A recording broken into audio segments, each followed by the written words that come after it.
దేశంలో ఆటోమొబైల్స్ రంగం తీవ్ర ప్రతికూలత పరిస్థితులను ఎదుర్కొంటుంది. ఏడాదిగా అమ్మకాలు భారీగా పడిపోయి 20 ఏళ్ల కనిష్ట స్థాయికి దిగజారాయి. Society of Indian Automobile Manufacturers లెక్కల ప్రకారం భారత్లో 6.5 లక్షల కార్లు షెడ్లలోనే ఉంటే ఫ్రీ ఓన్డ్ కార్లకు మాత్రం డిమాండ్ బాగా పెరిగింది.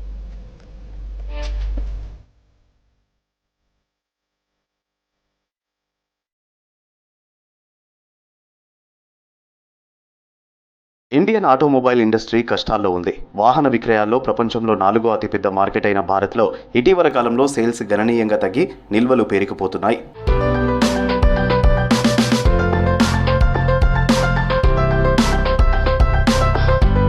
భారత్లో భారీగా విస్తరించిన ఆటోమొబైల్ ఇండస్ట్రీ గతేడాదిగా కొట్టుమిట్టాడుతోంది.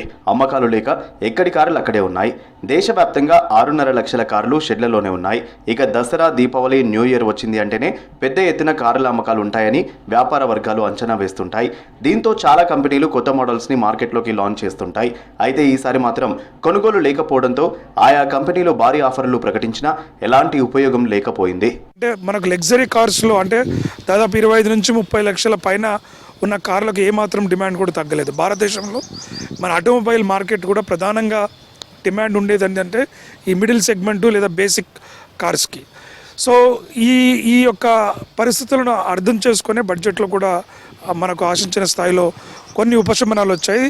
ఈ రెగ్యులర్ పెట్రోల్, డీజిల్, సిఎన్జి కార్లకే కాకుండా ఎలక్ట్రికల్ వెహికల్స్ కూడా బడ్జెట్లో కొంత సబ్సిడీలను ఇస్తూ వాటిని మరింత ప్రోత్సహించే విధంగా కూడా ఉన్నాయి. కాబట్టి ఈ క్వార్టర్స్ వరకు కొంత ఒడిదొడుకులు ఎదుర్కొన్న రాబోయే ఆర్థిక సంవత్సరంలో ప్రజల చేతుల్లో కొంత ఆదాయం పెరిగి ద్రవ్యోల్బణం తగ్గి ఈ ట్యాక్స్ల భారం కొంత మేరకు ఉపశమనాన్ని ఇచ్చినట్లయితే మళ్ళీ మార్కెట్లో కొంత డిమాండ్ ఏర్పడడానికి ఆస్కారం ఉంది. 70,000 కోట్ల విలువైన కార్లు డీలర్ల వద్ద గోదాముల్లో ఉన్నట్లు ఆటోమొబైల్ ఫెడరేషన్ ప్రకటించింది. 2023తో పోలిస్తే 2024లో 39% అమ్మకాలు క్షీణించాయన్నారు. ఇందుకు కారణం గత 2 ఏళ్లుగా కార్ల ధరలు భారీగా పెరగడం, ఆర్థిక మాంద్యం ఏర్పడడంతో విక్రయాలు తగ్గాయన్నారు.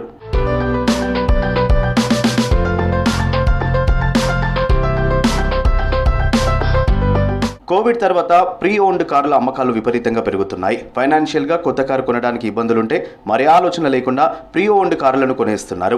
అద్దాల షోరూంలలో కనిపించే కొత్త కార్ల ధరలో సగం రేటుకు మంచి సెకండ్ హ్యాండ్ కార్లు మార్కెట్లో లభిస్తుండటంతో వీటినే కొనేందుకు ఆసక్తి చూపిస్తున్నారు జనం.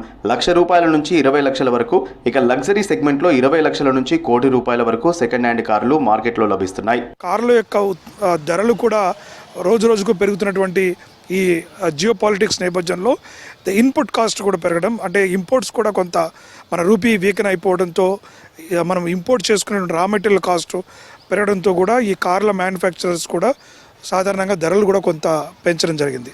సో ఇలాంటి అన్ని పరిస్థితుల నేపథ్యంలో మధ్యతరగతి ప్రజలు, ముఖ్యంగా అది ఆరోగ్య కారణాలు రీచ్ అవ్వచ్చు. కోవిడ్ తర్వాత కూడా చాలామంది ప్రైవేట్ వాహనాలను కోరుకోవటం, పబ్లిక్ ట్రాన్స్పోర్టేషన్తో కొంత ఆరోగ్య సమస్యలు రావచ్చు అనే భయం గుప్పిట్లో ఉన్నటువంటి ప్రజలందరికీ కూడా చాలా చౌకగా లేదా కొంత అఫోర్డబుల్గా ఉండేటువంటి, అంటే 5 నుంచి ఒక 6 లక్షలు కనుక ఖర్చు చేసినట్లయితే ఒక మీడియం సైజ్ కార్ రావడంతో ఒక్కసారిగా సెకండ్ హ్యాండ్ కార్స్కి గతంలో పెద్దగా డిమాండ్ లేని కార్లకు సైతం ఈరోజు మంచి ధర పలుకుతూ మార్కెట్లో అత్యంత డిమాండ్ ఉండడానికి మేజర్ కారణం ఇది.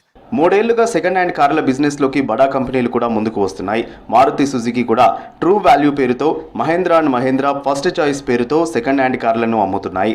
ఉన్నత వర్గాలకు చెందిన వారు 2 ఏళ్లకోసారి కార్లు మారుస్తుంటే మిడిల్ క్లాస్ వారికి అదే బంపర్ ఆఫర్ అయింది.